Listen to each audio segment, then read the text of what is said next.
Hey, welcome back to class. We're going to go over your homework first. Some of it you just need to mark wrong, and then if you have questions, I'll try to get out another video like I did on the previous lesson as to how to work out each problem. But many of these are going to be pretty cut and dry. So for number 11, you should have that it's a triangle, it's convex, and it's a regular polygon. Number 12 is a heptagon, it has 7 sides. It's concave, it does curve in a little bit, and it's irregular. Number 13 is an octagon having 8 sides. It is also concave and it's irregular. Number 14 is a quadrilateral, it has 4 sides. It's going to be convex and it's irregular. Number 15 is a hendecagon, it's concave and it's irregular. Number 16 is a pentagon, it's convex, and it is considered regular because all the angles and all the sides are the same. So for each one of those, if you missed just one part, minus 1/2. If you missed 2 or more of the parts, then go ahead and count the question wrong. That brings us to number 17. You are supposed to find the perimeter and the area. The perimeter is going to be 7.8 meters, and the area is 3.1 square meters. I would like you to put in the meters and the square meters in your answers. So if you did not do that, go ahead and add it as you're going over the work, but in the future you need to include those. I will count off in tests and quizzes if you don't have the units there. On number 18, you're looking for the circumference, which is 8 pi. You should get about 25.1, regardless of whether you use 3.14 or the pi key on your calculator. The area is going to be 50.3 square inches. Number 19, the perimeter is 26 and the area is 42.3 square inches. Number 20, the perimeter is 33 feet and the area is 20 square feet. Number 21, the perimeter is 18.9 centimeters and the area is 14.6 square centimeters. Number 22, the perimeter is 36.4 centimeters and the area is 105.7 square centimeters. On all of those, 17 through 22, again, if you missed one of the pieces, minus 1/2. If you missed both parts, minus the full. On number 23, you should have a length approximately 2.55 inches. If you have 2.6, that's fine, 2.55 inches. Now that brings us to number 24, which is 7.85 feet. Again, if you have 7.9 feet, that would be fine. On number 25, 25 is going to be worth 3 points. 1 point is for the diagram and the name. The diagram you can see up there on the screen, and the name is a triangle. So if you missed one of those 2 parts, minus 1/2. The perimeter is going to be the second point. The perimeter is going to be 5 plus 4 square root of 2 plus the square root of 17, which when you change it to decimals, you're going to get 14.78. Now, I did not specify yesterday how I wanted your answers, but on problems like these where you're combining several different pieces, you can go ahead and change them to decimals. On a tests and quizzes, it'll be more specific as to what I want. And then the area of that figure is going to be 10. 10 square units. If you don't have the square units on that particular one, that is okay, but it is 10. Number 26. It is a triangle. Again, half if you have triangle, half for the diagram. The perimeter is going to be 11 plus the square root of 61, which is 18.8, and the area is going to be 15 square units. Number 27 is a quadrilateral, or you could have square. When you figure out the perimeter, all 4 of the sides do have the same length, so that would make it a square or a rhombus. The area there is 25. Number 28, we have a quadrilateral, or if you had rectangle, that would also work in this particular case. The perimeter is going to be about 19.8, and the area is 24 square units. There were a total of 26 questions if you count 3 for numbers 25 through 28 each. What I'm going to do is count up the number you missed, Subtract 1 from that, so if you missed 5 questions, only count as though you missed 4. Multiply that number by 4 and subtract that from 100. So basically they're going to be 4% each question, and you're allowed to miss 1 complete question before it really starts docking you. The highest you can get is a 100, so if you got them all right, you have 100. If you missed 1, you still have a 100. If you missed 2, that'd be a 96. If you missed 3, that'd be a 92. If you missed 4, that'd be an 88, and so on. Okay, so that brings us to our topic for today. We're going to be looking at three-dimensional figures. So in the last lesson, we talked about two-dimensional figures, polygons. Poly meaning many, gon meaning sides, so many sides. Now we're going to be looking at three-dimensional figures. Those are called polyhedrons. A polyhedron is a three-dimensional figure with all flat surfaces enclosed in a single region of space. So if you can think of a cube or any type of object that you can hold, it is a three-dimensional figure. It takes up space and it has different surfaces. Some of them may be smooth and flat, some of them may be rough or curved, but they are all three-dimensional figures. So a polyhedron is going to be made up of flat surfaces. So it would not include things like a sphere or a ball. It is going to include things like a Rubik's Cube or dice or some figure such as those. Each of the flat surfaces of the polygon is called a face. Where two faces meet, those are called edges. You can think of a face as being the plane, and where two planes meet, you form a line. So those line segments are known as the edges. And the point where three or more edges meet is going to be called a vertex. Just like in an angle, the angle meets at the vertex. Now, more terminology that you need to know and memorize. There are different types of solids. One type of solid is what we call a prism. A prism is a polyhedron with two parallel congruent faces. Those parallel congruent faces are known as the bases, and it's connected with parallelogram faces as well. So we have two parallel faces, and then around that we have other faces that connect it. All of those faces are going to be in the shape of parallelograms. That could be squares, that could be rectangles, that could be any number of things, but they're going to be parallelograms. The name that we give the prism is going to be according to the base. So for instance, a triangular prism is a prism where you have two parallel bases. All the others are parallelogram faces. But those two bases that are parallel are in the form of a triangle. That's why it's called a triangular prism. A rectangular prism, those two opposite bases are going to be in the shape of rectangles. So it's a rectangular prism. Then we have pentagonal prisms. Pentagonal prisms are, the two bases are pentagons. And you can go on, and I think you have the idea. A pyramid is a polyhedron that has a polygon base and then has triangular faces that all meet at a common point called the vertex.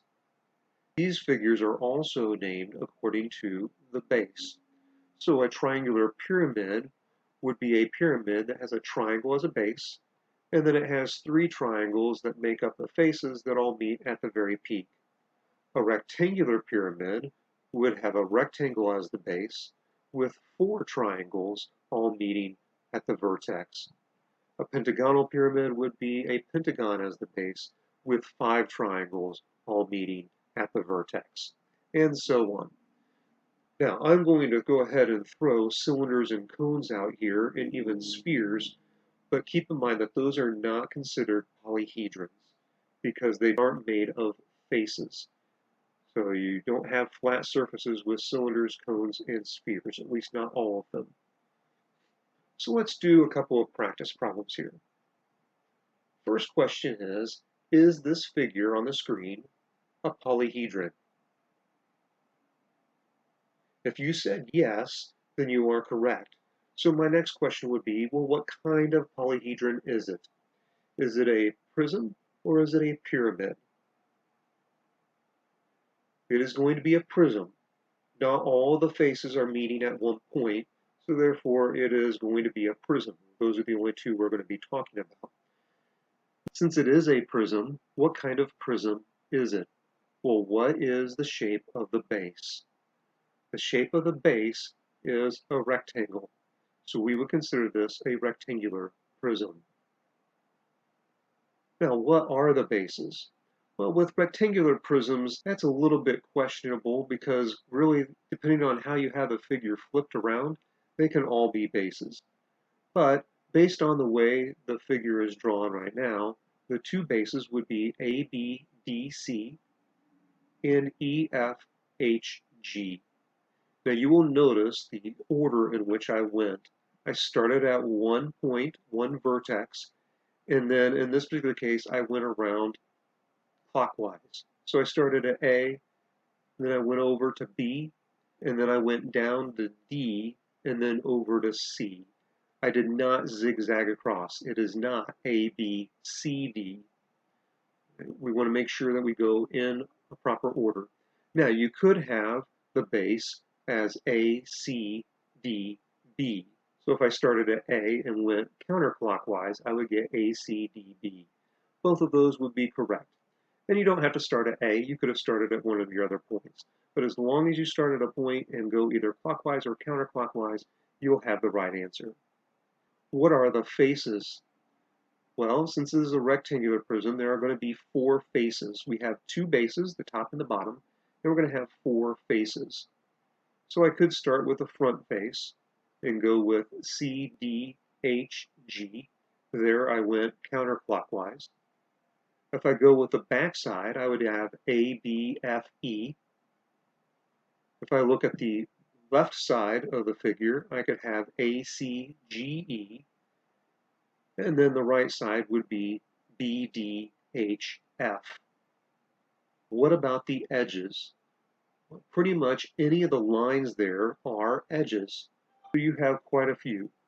AB, BD, CD, AC, EF, FH, GH, GE, CG, AE, HD, and BF. And then the final question on this one, what are the vertices?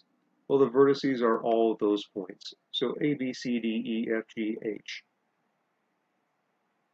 All right, let's try this one. First question would be, is this figure a polyhedron? The answer to that is no. It is not a polyhedron because it's not formed from flat surfaces. You have two flat surfaces, the top and the bottom, but the outer edge is circular. It's curved. It's a cylinder, so it is not a polyhedron. So I don't have any more questions on that one. All right, so let's take a look at this figure. Is this figure considered a polyhedron? If you said yes, you are correct. So my next question would be, what type of polyhedron is it? Is it a prism or a pyramid? Well, since all the sides, all the faces tend to meet at one point, this indicates that we have a pyramid. So what kind of pyramid is it? Well, if you look, you have four sides that are triangles. Those are obviously the faces then. And then you have one side that is a rectangle. That has to be the base. What is the base? It is KLMN. And again, you could have those going in another arrangement, just as long as they're going counterclockwise or clockwise from your starting point. Now, what about the faces? Well, since it is a pyramid that is a rectangular base, there are going to be four faces. So you need to make sure you get all four faces. Those four faces would be JKN, JNM, JML, and JKL. Now what about the edges? Again, there are quite a few edges: JK, JL, JM, JN, KL, LM, MN, and KN. And then what about the vertices? One of the easier questions. You have J, K, L, M, and N. Now, just like yesterday when we were talking about polygons, we had regular polygons. Do you remember what a regular polygon is? A regular polygon has all equal sides and all equal angles. Well, a regular polyhedron has all faces that are regular, congruent polygons.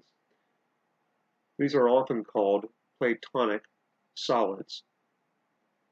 Regular congruent polygons. Regular meaning that they have all the same angle and the same side lengths. Congruent, which means all the faces have the same size and the same shape. There are several names that I would like you to remember from these. The first one is called a tetrahedron. It is a four-sided figure. All four sides are equal triangles, congruent triangles. The base and then the three faces are all the same or congruent faces. Then we have a hexahedron. Hex meaning six. So you can think of a cube. It has six sides, six faces that are all the same size and shape. So that's called a hexahedron. An octahedron has 8 congruent faces, all of which again are triangles in this particular case. You have a dodecahedron, which is a 12-sided figure. All the faces are the same size and the same shape. That shape happens to be a pentagram. And then you have an icosahedron, which is a 20-sided figure. With the icosahedron, they are all, once again, triangular in shape, but all of those faces have the same size. So that brings us to the concept of surface area. Surface area is simply the sum of all the areas of each face. Now, this makes it very easy to find surface area if you have a regular polyhedron, because you can find the area of one of the faces and then multiply by how many faces there are. Volume is measured of the enclosed space that the object has. On your screen, you can see several of the formulas. I will tell you, you do not have to memorize these formulas. The formulas will be given to you. However, you do need to know what the different letters represent. So for a prism, T meaning the total surface area, sometimes I abbreviate it SA, but T, the total surface area, is equal to the perimeter times the height plus 2 times the size of the bases. Why 2 times the size of the bases? Because you have a top and you have a bottom. The volume for a prism, you simply find the area of the base and multiply by the height. For a pyramid, you're going to find the area of the base, and then you're going to add 1/2 the perimeter times the slant height. And for right now, we won't deal too much with slant height, but the slant height goes up along the side of your figure. So on this pyramid that you see on the screen, it would be if I started at the middle of that side of the pyramid and I scaled to the vertex point. Well, I would go up the side, not directly straight up from the inside of the pyramid, but along the outside of the pyramid, which means I'd be traveling at kind of an angle in order to get up there. Like going upstairs, you're not going straight up like an elevator, you're going at an angle. That is the slant height. To find the volume, you're going to find the area of the base times the height, and then divide by 3, or multiply by 1/3. You will notice over on the cone that you do the same type of thing. So whenever you go to a point, chances are you're going to be dividing by 3. Now for a cylinder, you're going to take 2 pi RH. That's going to give you the lateral surface area, and plus the 2 pi r squared. So let me use this sheet of paper as an example of finding the surface area of a cylinder. So I've got it rolled up as though it's making a cylinder. The formula for the surface area of a cylinder is 2 pi rh plus 2 pi r squared. Well, you probably recognize pi r squared. That's the area of a circle. So why the 2 in front of it? Well, the 2 is in front of it because you have a top circle and you have a bottom circle of your cylinder. And then the 2 pi rh, well, 2 pi r, that is the circumference of my figure. So if I take the circumference, that would be the distance around this sheet of paper, or if I lay it flat out once again, like a regular sheet of paper, this was my circumference. So I'm taking the circumference and I'm multiplying by the height. That would give me the area of this sheet of paper. So that 2 pi rh gives us the area of the cylinder itself, and then the 2 pi r squared allows us to get the top and the bottom of our cylinder as well. Now the volume of a cylinder is finding the area of the base, which is the circle. So you have pi r squared, and then you're going to multiply by the height. A cone is similar to the cylinder, except for it goes down to a point. So the surface area of a cone is pi rl, again, L being the slant height, plus pi r squared. That pi r squared gives you the circle that's on top or on bottom of your cone. To find the volume, you find pi r squared h, and then you're going to take a third of it. So you notice that the volume of a cylinder and the volume of a cone, the only difference is that 1/3 that's out front. And then that brings us to the sphere. The sphere has a total surface area of 4 pi r squared. So if you find the area of the circle and just multiply by 4, you'll have the surface area. For the volume, you're going to have 4/3 pi r cubed. You can remember the cubed because it's three-dimensional. So you have a width, a length, and a height. So 4/3 pi r cubed. And again, don't concern yourself too much with feeling like you have to have these memorized. You do not. They will be given to you. However, you do need to know what each letter represents in those formulas so that when you see them on a test or a quiz, you'll know what they mean and you'll know what values to plug in. So let's find the surface area of this cylinder along with the volume. Do you remember what the surface area formula is for a cone? It's pi rl plus pi r squared. Hopefully you at least remember the pi r squared at the bottom. So what is my radius? My radius is the 3 centimeters. What is the L value? The L value is the slant height, which is the 5, not the 4. The 4 is the height of the figure, the 5 is the slant height. In this particular case, you don't even need the 4 centimeter marking. That'll be used later on, but just be aware. So if we plug in the values that we know, our radius is 3, our slant height is 5, we go ahead and solve for that, we get 75.4 square centimeters. Now what about the volume? Remember, finding the volume is fairly simple. Find the area of your base, which is pi r squared, multiply by the height, which is 4 centimeters in this case, and then since it is going to a point, we're going to divide by 3 or multiply by 1/3. So our volume formula is 1/3 pi r squared h. Our radius is 3, our height is 4. We follow that along, and we get 37.7 cubic centimeters. And once again, I reiterate, you do want to have the units when the units are given. What about the surface area and volume of this figure?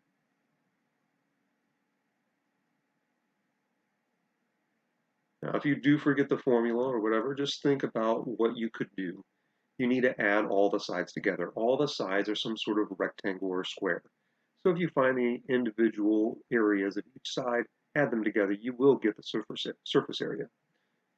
But for us, we're going to use pH, P being the perimeter, H being the height. So our width is 3, our length is 4. So our total perimeter is going to be 3 plus 4, which is 7. We need to multiply that by 2 to get the entire perimeter. That gives us 14. And then we're going to multiply that 14 by the height. And that gives us the lateral area, or the area of all the sides. And then we have to include the top and the bottom. There are two equal rectangles.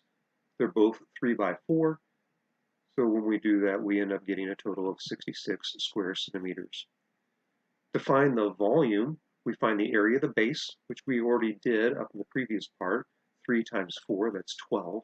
And then we multiply by the height, which is also 3.